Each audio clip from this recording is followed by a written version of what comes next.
Assalamualaikum warahmatullahi wabarakatuh. Berjumpa kembali di channel Langit Bukit Menoreh Official. Di kesempatan kali ini, akan melanjutkan cerita di video sebelumnya, sebuah cerita karya Ebes, yang berjudul, Babat Negeri Leluhur, episode yang ke-27. Sebelum kita masuk ke ceritanya, tekan dulu tombol like video ini dan jangan lupa tekan juga tombol subscribe channel ini, dan nyalakan juga lonceng notifikasinya, agar tidak ketinggalan cerita-cerita lainnya. Dan seperti apa untuk kisahnya kali ini, langsung saja kita masuk ke ceritanya.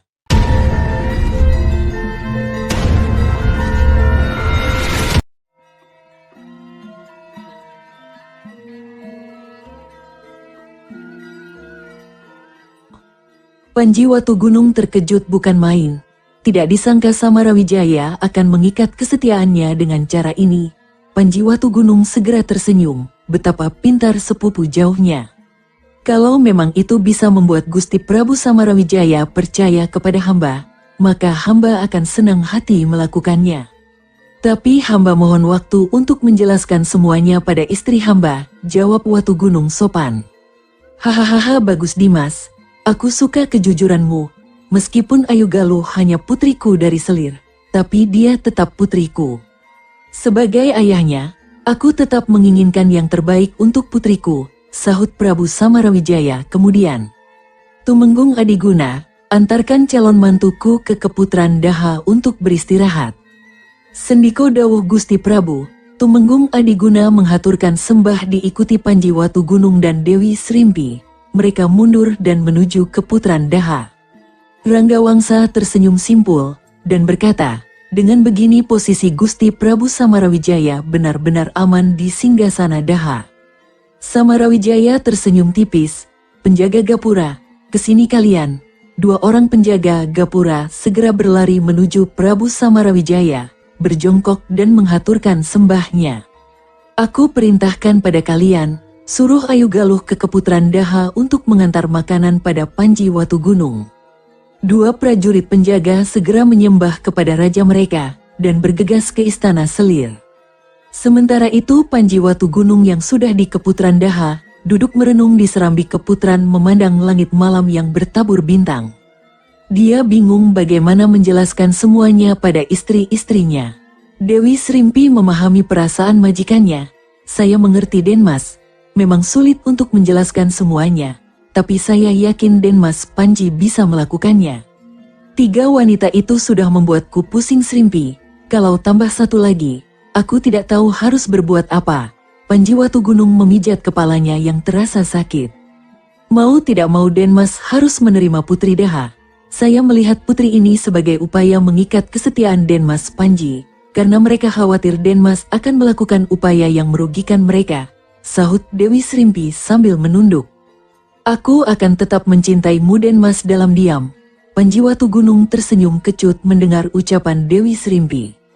Dari gerbang Keputran, penjaga Gapura berteriak, Putri Ayu Galuh mohon izin masuk Keputran. Seorang gadis cantik berwajah bulat telur berusia sekitar 16 tahun dengan rambut panjang dan berpakaian bangsawan memasuki Keputran Daha. Di tangannya sebuah nampan berisi makanan. Gadis itu Ayu Galuh, Putri Prabu Samarawijaya dari selirnya yang bernama Larasati. Selama ini Ayu Galuh terkenal karena kelakuannya yang tidak mencerminkan kepribadian seorang putri raja. Dia suka membuat ulah dan sering kabur dari istana. Kelakuannya membuat pusing Samarawijaya dan istana Dahanapura. Di balik kelakuannya yang nakal, Ayu Galuh sebenarnya anak yang baik, cuma dia tidak terlalu suka dikekang aturan istana. Kemarin saat Sang Prabu Samarawijaya mengatakan dia akan dinikahkan dengan seorang pemimpin prajurit, Ayu Galuh marah. Pasti seorang lelaki yang sudah tua, pikirnya. Dan saat penjaga Gapura mengatakan pesan Sang Prabu Samarawijaya, Ayu Galuh berpikir inilah kesempatannya untuk mengerjai lelaki tua sialan itu dengan obat pencuci perut. Dengan hati-hati Ayu Galuh masuk ke Keputran Daha. Di sana cuma ada seorang gadis bercadar hitam dan seorang lelaki yang tidak jelas karena memunggunginya. Selamat datang di Keputran Gusti Putri, ujar Dewi Srimpi saat Ayu Galuh memasuki serambi. Gadis itu celingukan mencari lelaki tua yang dijodohkan ayahnya. "Mana dia? Mana lelaki tua yang dijodohkan denganku?" ujar Ayu Galuh. Mendengar itu, Panji Watu Gunung menoleh ke arah sumber suara. "Apa maksud Gusti Putri dengan lelaki tua yang dijodohkan dengan Gusti Putri?" Suara itu mengagetkan Ayu Galuh. Seorang pemuda tampan dengan tubuh gagah mendekat. Jantung Ayu Galuh berdebar keras saat pandangan mata pemuda itu seperti menghujam jantungnya. "Jagat Dewa Batara, apakah Kamajaya turun dari langit ke keputran Daha?" batin Ayu Galuh. "Aku tidak mencarimu. Aku mencari lelaki tua yang dijodohkan denganku," jawab Ayu Galuh terbata-bata. "Jadi kau orangnya?" tanya Panji Watu Gunung. "Apa maksudmu? Aku tidak mengerti," jawab Ayu Galuh berusaha mengalihkan perhatiannya. Dewi Srimpi terkekeh geli. Jadi rupanya putri ini mengira pria yang dijodohkan dengannya adalah pria tua. "Ya sudah, cari saja pria tuamu itu sampai ketemu," ujar Panji Watu Gunung ketus. Dia dongkol sekali dengan Ayu Galuh yang menyebutnya pria tua. Panji Watu Gunung segera duduk di meja. Perutnya lapar minta diisi. Kau mau apa?" tanya Ayu Galuh mencegah Panji Watu Gunung yang hendak menyantap makanan. "Aku lapar, mau makan." Panji Watu Gunung acuh tak acuh. Tidak boleh, ini untuk calon suamiku, seorang pemimpin prajurit penjaga perbatasan. Bukan untukmu." Ayu Galuh merebut kembali nampan berisi makanan. "Aku adalah seorang lelaki tua pemimpin prajurit penjaga perbatasan. Aku adalah calon suamimu. Berikan makanan itu sekarang." Ucapan Panji Watu Gunung sontak membuat Ayu Galuh terpana. Saat Panji Watu Gunung mengambil nampannya, dia hanya bengong.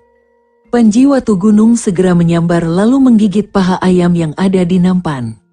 Melihat itu, Ayu Galuh seketika tersadar. Celaka, batin Ayu Galuh. Seketika tangan lentik Ayu Galuh berusaha merebut paha ayam yang sudah dikunyah Panji Watu Gunung. Namun usahanya sia-sia.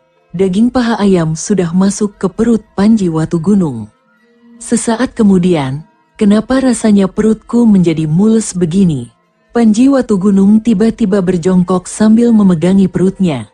Prepet dari pantat Panji Watu Gunung keluar angin berbau busuk. Panji Watu Gunung segera berlari menuju kamar mandi, berniat untuk buang air besar.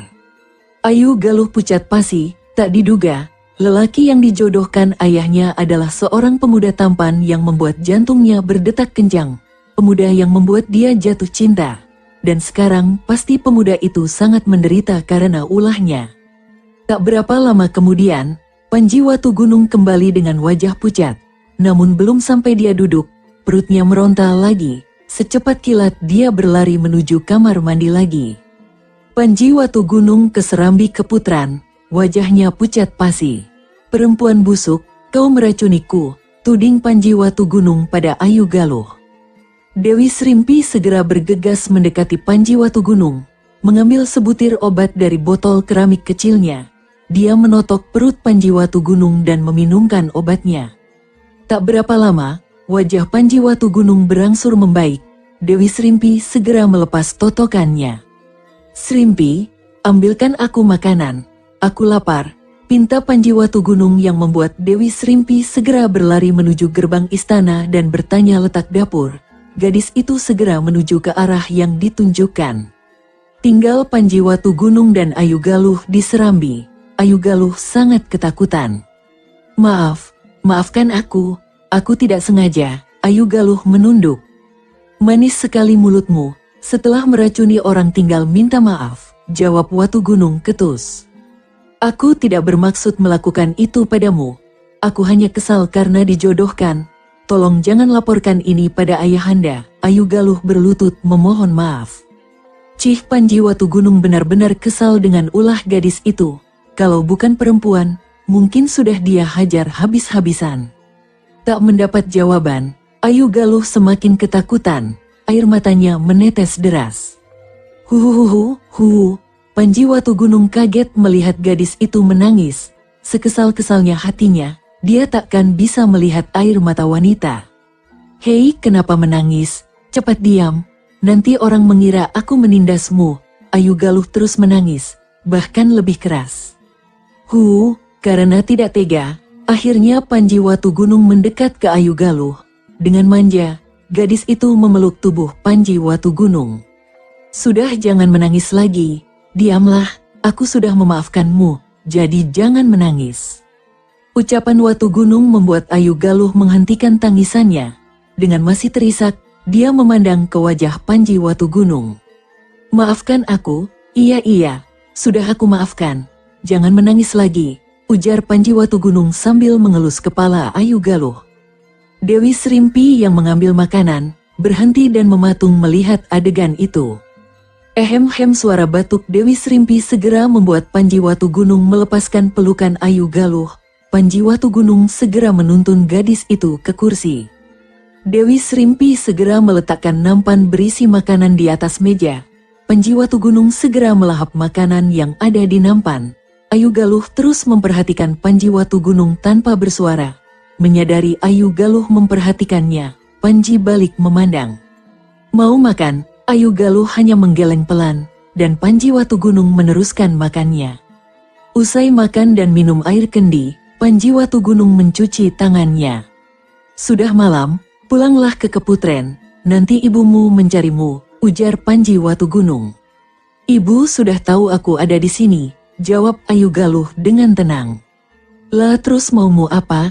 Badanku lelah ingin istirahat." Panji Watu Gunung mengusir halus Ayu Galuh. "Aku temani ya." Ayu Galuh tetap tak mau pergi. "Apa sih sebenarnya maumu?" ujar Watu Gunung mulai kesal. "Aku mau tetap di sini. Aku tidak mau pergi." Ayu Galuh tetap tak beranjak. Panji Watu Gunung segera berdiri dan meninggalkan serambi Keputran menuju kamar peristirahatannya. Ayu Galuh mengikuti langkah Panji Watu Gunung yang masuk ke kamarnya. Panji Watu Gunung nyaris mengumpat melihat tingkah laku Ayu Galuh. Saat Dewi Srimpi pergi, Ayu Galuh juga tetap berdiri di samping ranjang Panji Watu Gunung. "Jagat Dewa Batara, apa sebenarnya maumu? Aku mau kau memaafkanku," ujar Ayu Galuh. "Tadi kan sudah kumaafkan, terus mau apa lagi?" Panji Watu Gunung benar-benar kesal dengan ulah Ayu Galuh yang menyebalkan. "Aku mau kau menerima perjodohan denganku," ucap Ayu Galuh. Dengar gadis cilik, aku sudah tua, istriku 3, kau masih menikah denganku." Panji Watu Gunung kini bersungguh-sungguh. "Aku tidak peduli meskipun istrimu 10 sekalipun. Aku mau kau jadikan nomor 11 juga tidak masalah. Yang penting aku kau nikahi," jawab Ayu Galuh dengan tenang. "Terserah kau saja." Panji Watu Gunung segera menarik selimutnya. Dia sudah berusaha menjauhi Ayu Galuh, tapi gadis itu tetap pada pendiriannya. Sekalipun demikian, Ayu Galuh tetap jadi istrinya. Kalau tidak, bisa-bisa dia dicap sebagai ancaman oleh Prabu Samarawijaya. Malam semakin larut dan mulai beranjak pagi, hujan deras mengguyur kota Daha berangsur reda. Panji Watu Gunung terbangun saat merasa satu tangan memeluk tubuhnya. Ya, itu tangan Ayu Galuh. Panji Watu Gunung ingat tadi malam saat dia tidur, Ayu Galuh masih di kamarnya. Tubuh ramping gadis itu menggulung badan Panji Watu Gunung. Kelihatan dia kedinginan.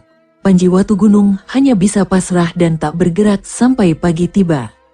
Panji Watu Gunung pelan melepas pelukan gadis itu, beringsut turun dari ranjangnya. Dewi Srimpi yang membuka pintu kamar, tersenyum tipis dari balik cadar hitamnya.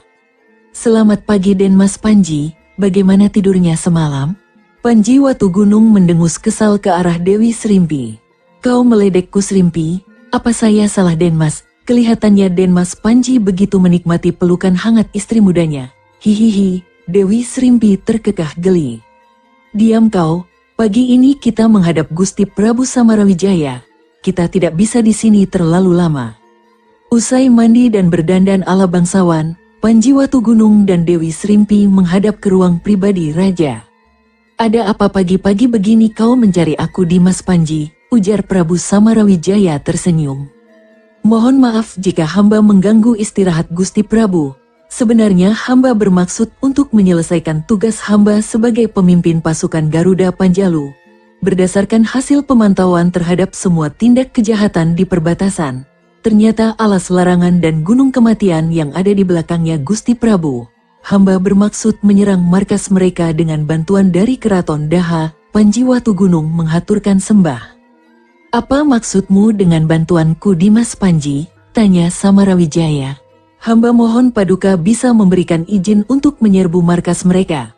Untuk pasukan, kami akan meminta bantuan Pakuwon Kunjang dan Watu Galuh dalam upaya ini Gusti Prabu, Panji Watu Gunung menjelaskan. Baiklah, sebagai bentuk izinku, ku pinjamkan keris pusaka naga Panjalu. Jika mereka menolak memberikan bantuan kepada Dimas Panji setelah melihat keris ini, maka mereka bisa dianggap tidak setia pada Daha, titah Sang Prabu Samarawijaya sambil mengulurkan keris pusaka naga Panjalu kepada Panji Watu Gunung. Terima kasih atas dukungannya terhadap hamba Gusti Prabu. Panji Watu Gunung segera menghaturkan sembah sujudnya. Satu lagi Dimas Panji Watu Gunung, jangan membantahku, ucap Prabu Samarawijaya, bawa Ayu Galuh bersamamu. Hamba tidak mengerti maksud Gusti Prabu. Panji Watu Gunung kebingungan. Samarawijaya tersenyum penuh arti. Bukankah semalam dia menginap di tempatmu Dimas Panji? Panji Watu Gunung menunduk malu. Wajahnya memerah seperti kepiting rebus. Prabu Samarawijaya tersenyum tipis. Sesuai perintah Gusti Prabu Samarawijaya, Panji Watu Gunung siap melaksanakan. Ujar Panji Watu Gunung segera menghaturkan sembah dan segera mundur dari ruang pribadi raja. Suka tidak suka, mau tidak mau Panji Watu Gunung kembali ke Keputran Daha, bersiap untuk kembali ke Pakuwon Kunjang. Dan gadis itu sudah menunggunya dengan 2 orang emban. Panji Watu Gunung mendelik tajam ke arah Ayu Galuh. Kau pikir ini jalan-jalan ya? Panji Watu Gunung ketus. Aku harus ada yang melayani. Jadi membawa 2 orang embanku, jawab Ayu Galuh santai. Kalau mau ikut, harus ikut aturanku. Sekarang kau tinggal pilih, ikut aku tanpa emban, atau tinggal di sini dengan emban istana, sahut Panji Watu Gunung geram. Dan akhirnya, Ayu Galuh memilih untuk ikut tanpa embannya. Pagi itu juga, Panji Watu Gunung diikuti oleh Ayu Ratna dan Dewi Srimpi meninggalkan keraton Dahanapura. Prabu Samarawijaya sebenarnya menawarkan pengawal namun Panji Watu Gunung dengan halus menolak. Rombongan Panji Watu Gunung memacu kuda mereka. Sampai tengah hari, setelah melewati Wanua Panumbangan, mereka berhenti di pinggir kali kecil.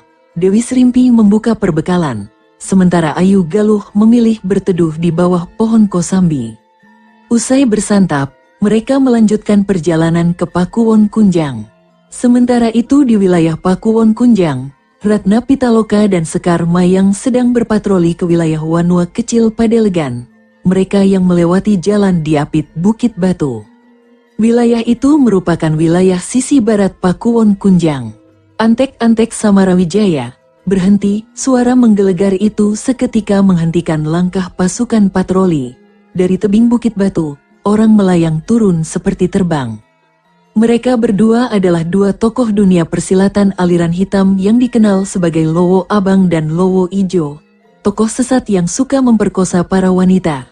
Kadang mereka merampok pedagang, hanya untuk merampas wanita cantik yang ikut rombongan para pedagang. Sepasang penjahat cabul, mau apa kalian? Teriak Ratna Pitaloka. Kenapa kau galak sekali gadis cantik? Jangan marah-marah, nanti cantikmu berkurang, ujar Lowo Abang sambil mengedipkan matanya. Untuk manusia laknat sepertimu, tidak perlu repot-repot bermuka manis, minggir kau jangan halangi jalan kami. Ratna Pitaloka memandang jijik kepada Lowo Abang.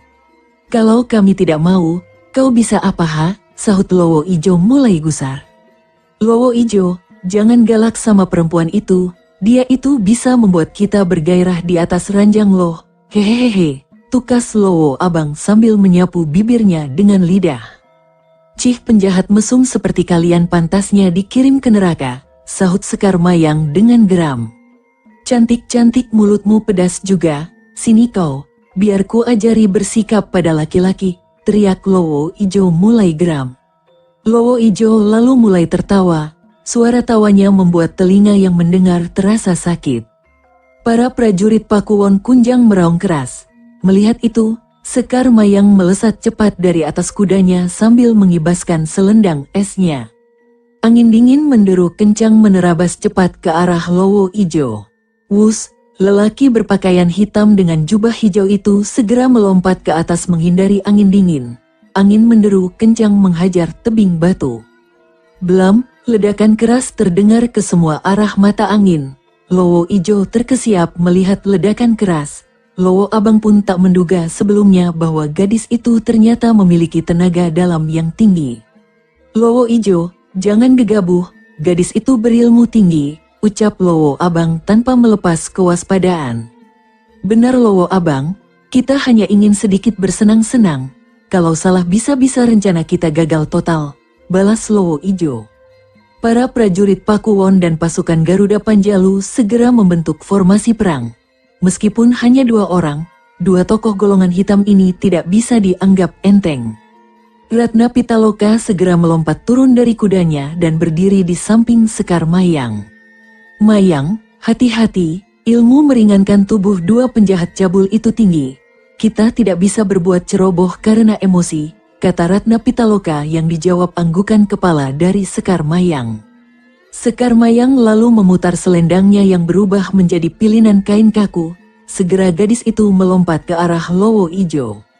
Melihat gerakan Sekar Mayang, Lowo Ijo tidak menghindar namun menangkisnya. Des, tusukan selendang es dari Sekar Mayang beradu dengan pukulan tangan Lowo Ijo, membuat kedua terdorong mundur beberapa langkah. Dari benturan tadi, Lowo Ijo merasakan dingin dan kesemutan pada tangannya sedang Sekar Mayang hanya terdorong mundur. Tanda tenaga dalam Sekar Mayang berada sedikit di atas Lowo Ijo. Sekar Mayang lalu menerjang ke arah Lowo Ijo dengan cepat.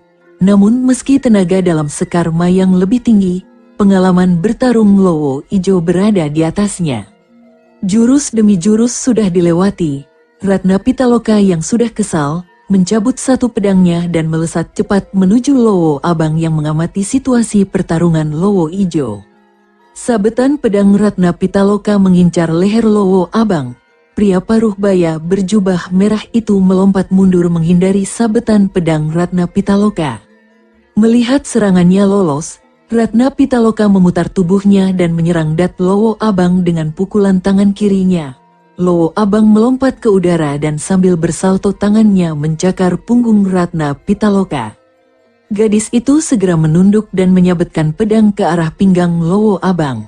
Wut, Lowo Abang menghindar dari sabetan pedang Ratna Pitaloka, melesat cepat mengincar dada Ratna Pitaloka.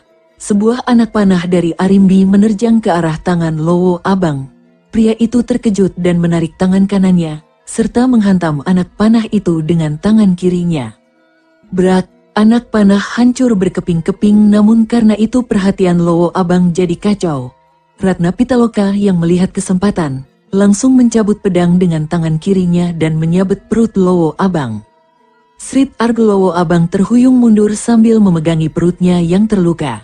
Lowo Ijo melihat Lowo Abang terluka segera mundur menjauhi Sekar Mayang dan mendekati Lowo Abang yang sedang berusaha menghentikan pendarahannya. Lowo Abang, kau tidak apa-apa, teriak Lowo Ijo sambil melihat kondisi perut Lowo Abang.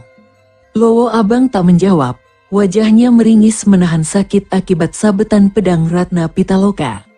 Kurang ajar, akan kubunuh kau perempuan laknat, teriak Lowo Ijo geram sambil melesat ke arah Ratna Pitaloka. Namun sebuah bayangan berkelebat cepat layaknya kilat menyongsong serangan Lowo Ijo. Duer, ledakan keras terjadi dan tubuh Lowo Ijo terlempar ke tanah dengan dada gosong seperti terbakar. Penjahat cabul itu tewas tanpa sempat berteriak. Seorang pemuda tampan dengan tangan kanan berwarna merah menyala seperti api berdiri di tengah arena pertarungan. Matanya menatap tajam ke arah tubuh Lowo Ijo yang sudah tak bernyawa. Kakang Watu Gunung, teriak Ratna Pitaloka dan Sekar Mayang melihat siapa yang datang. Lowo Abang yang terpana melihat Lowo Ijo tewas, seketika melompat hendak melarikan diri. Namun sebuah jarum kecil berwarna biru melesat cepat menancap di lehernya. Cerep rasa panas menyengat seperti terbakar segera menjalar ke seluruh tubuh Lowo Abang. Pria paruh baya itu melotot sesaat sebelum tewas dengan mulut terbuka dan busa mengalir dari mulutnya. Dewi Srimpi tersenyum tipis, lalu menarik tangan Ayu Galuh yang hanya melongo melihat kehebatan mereka. Panji Watu Gunung dan Dewi Srimpi serta Ayu Galuh yang mendengar ledakan dahsyat tenaga dalam, segera melompat turun dari kudanya. Mereka bertiga bergerak di antara tebing batu dan melihat pertarungan tadi.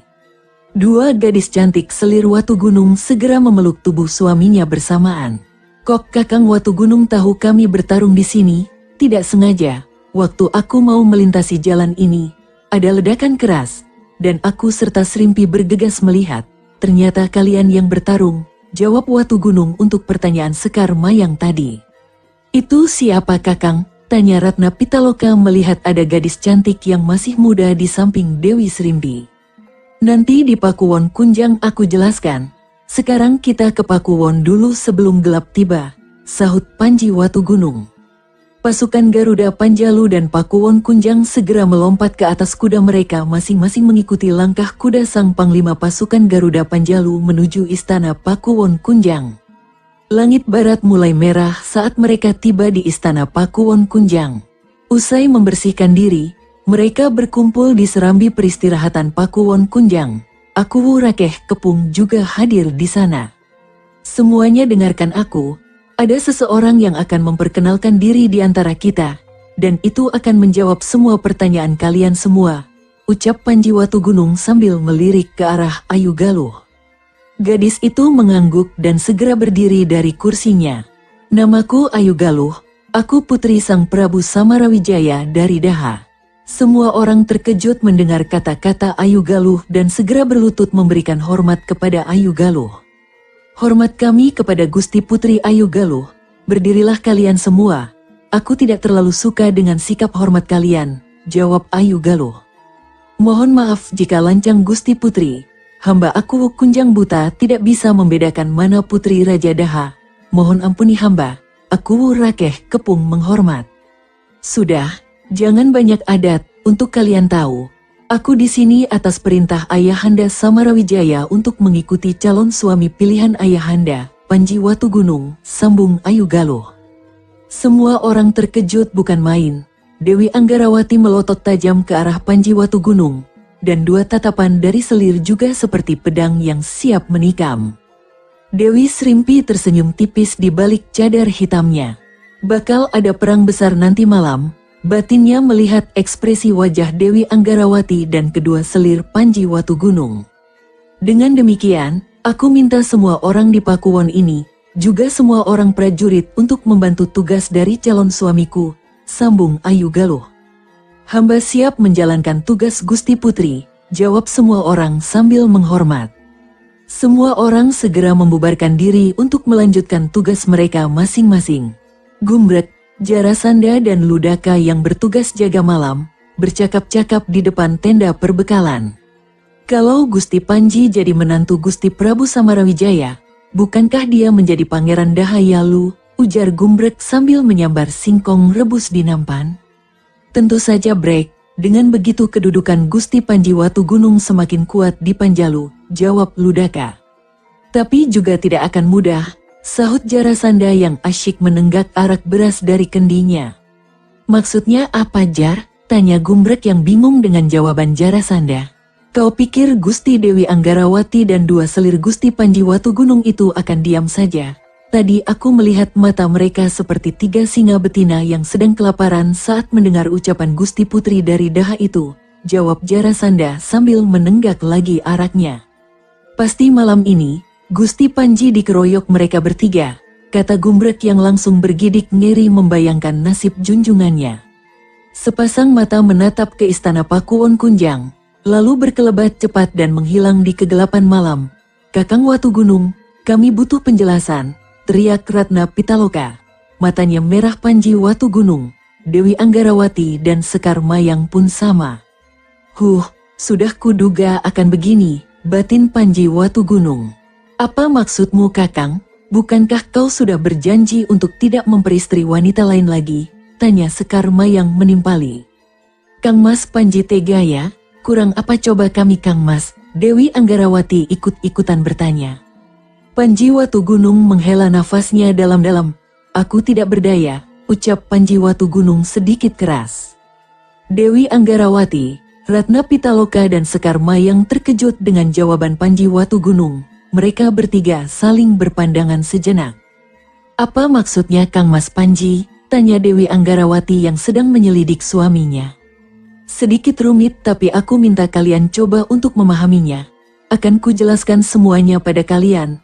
Jangan ada yang menyela sebelum aku selesai bicara," ujar Panji Watugunung yang dijawab anggukan kepala dari ketiga istrinya. "Saat aku dipanggil ke Daha, aku sudah merasa ada yang tidak beres dengan surat dari Prabu Samarawijaya.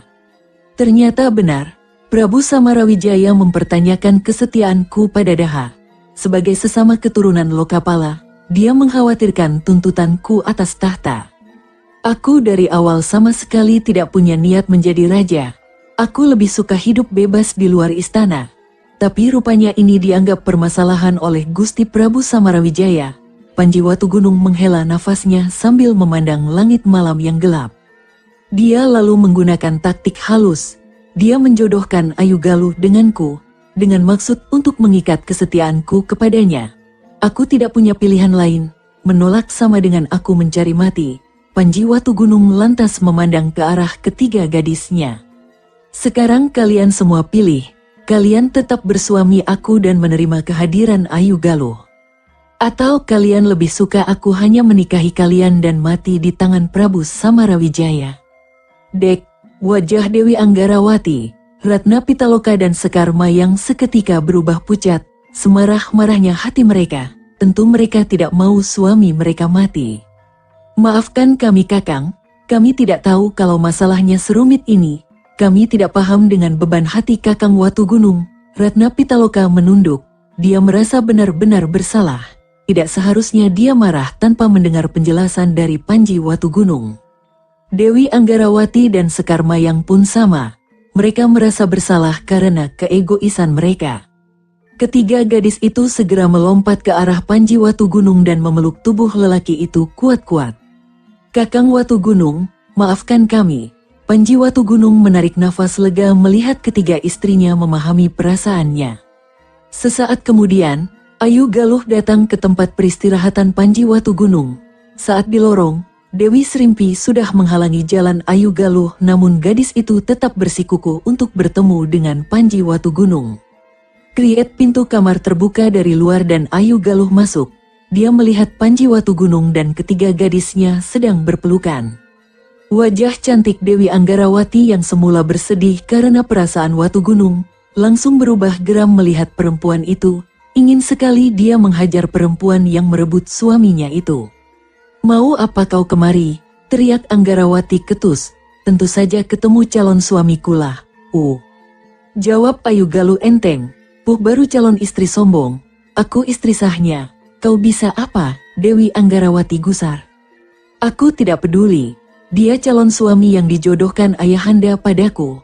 Aku seorang putri raja. Jangan macam-macam kau padaku." Ayu Galuh mulai kasar. "Aku tidak peduli. Mau kau putri raja, putri dewa sekalipun aku tidak peduli. Sekali pengganggu tetap saja pengganggu." Hardik Dewi Anggarawati mendelik marah. "Kurang ajar," teriak Ayu Galuh langsung melompat ke Dewi Anggarawati dan menjambak rambut gadis itu. Dewi Anggarawati pun tak tinggal diam. Dia membalas dengan cara yang sama. Ratna Pitaloka dan Sekar Mayang hanya melihat perkelahian mereka. Namun tatapan mata tajam Panji Watugunung ke arah mereka, membuat mereka segera memisahkan Ayu Galuh dan Dewi Anggarawati. "Jangan halangi aku, biar ku robek mulut perempuan itu," teriak Ayu Galuh yang ditarik Ratna Pitaloka. "Lepaskan aku Kang Bok Mayang, biar aku hajar wanita yang tidak tahu diri seperti dia." Dewi Anggarawati berusaha melepaskan tangan Sekar Mayang yang menariknya. "Kalian bisa diam tidak?" Teriakan keras Panji Watugunung membuat Dewi Anggarawati dan Ayu Galuh terdiam seketika.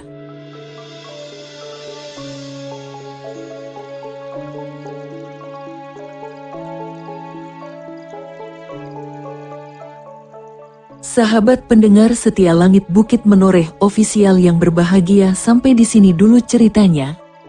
Bagaimana kelanjutan kisahnya? Nantikan kelanjutan cerita ini di video berikutnya. Agar tidak ketinggalan kelanjutan cerita ini, klik tombol subscribe channel ini, dan nyalakan juga lonceng notifikasinya. Wassalamualaikum warahmatullahi wabarakatuh.